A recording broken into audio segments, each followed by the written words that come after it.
Halo semuanya, perkenalkan nama saya Christine Sipangkar dari Teologi Moral kelas H. Pada video kali ini saya akan menjelaskan tentang hakikat hidup berkeluarga, peran keluarga khususnya dari sudut pandang moral, kitab suci, dan ajaran gereja Katolik. Setiap orang punya tempat untuk pulang, tapi nggak semua orang punya rumah yang benar-benar membuat mereka merasa nyaman.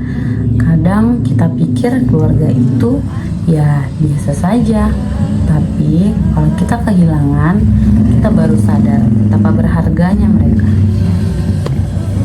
Keluarga dalam terang iman Katolik disebut sebagai Ecclesia Domestica atau gereja rumah tangga, tempat pertama dan utama di mana nilai-nilai iman dan moral ditanamkan. Gak heran kalau gereja menyebut keluarga sebagai sel terkecil masyarakat sekaligus tempat pembentukan pribadi.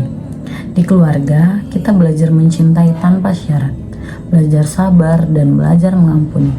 Dan yang sering terlupakan, kita juga belajar gagal, tapi tetap dicintai. Dalam kitab suci Efesus 6 ayat 1-4 dikatakan, "Hai anak-anak, taatilah orang tuamu di dalam Tuhan, karena haruslah demikian. Hormatilah ayahmu dan ibumu. Ini adalah suatu perintah yang penting, seperti yang nyata dari janji ini, supaya kamu berbahagia dan panjang umurmu di bumi.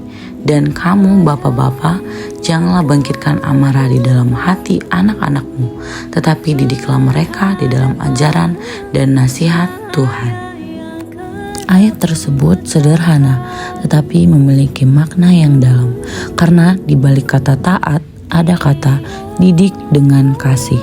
Keluarga itu relasi dua arah, ada cinta, ada tanggung jawab. Bukan soal siapa yang lebih kuat, tetapi siapa yang lebih hadir. Paus Fransiskus pernah berkata, tidak ada keluarga yang sempurna, tetapi kita harus berusaha membangun keluarga yang penuh kasih dan saling pengertian. Dan benar, keluarga bukan tempat yang selalu tenang.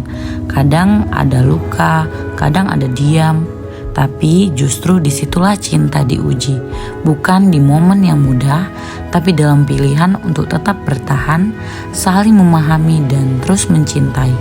Kita mungkin tidak sempurna, tapi dengan kasih kita bisa saling melengkapi. Seorang jurnalis pernah bilang, keluarga adalah tempat pertama seseorang belajar menjadi manusia. Dan itu benar. Kalau di keluarga kita diajarkan kasih, kita akan bawa kasih itu ke dunia. Dan salah satu romo juga pernah bilang, keluarga bukan cuma soal ikatan darah, tapi soal siapa yang mau bersamamu di saat susah. Dalam dunia yang cepat dan penuh tekanan, kehadiran itu jadi bentuk kasih yang paling nyata. Saya sendiri juga belajar bahwa keluarga itu gak harus sempurna untuk jadi tempat terbaik. Ada luka, iya, tapi ada juga tawa, pelukan, dan doa-doa yang diam-diam dikirim malam-malam. Hidup berkeluarga itu proses, bukan tujuan. Dan kita dipanggil untuk terus bertumbuh sebagai anak, sebagai saudara, dan suatu saat sebagai orang tua. Karena pada akhirnya keluarga bukan cuma soal siapa yang serumah, tapi siapa yang tetap ada, bahkan saat semua orang pergi.